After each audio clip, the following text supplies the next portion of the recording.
ko, naniniwala ako na tunay ang pag-ibig mo. Huwag lang pansinin ang nasa paligid mo.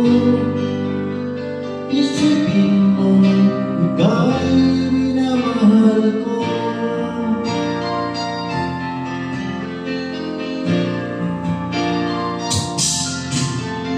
Ang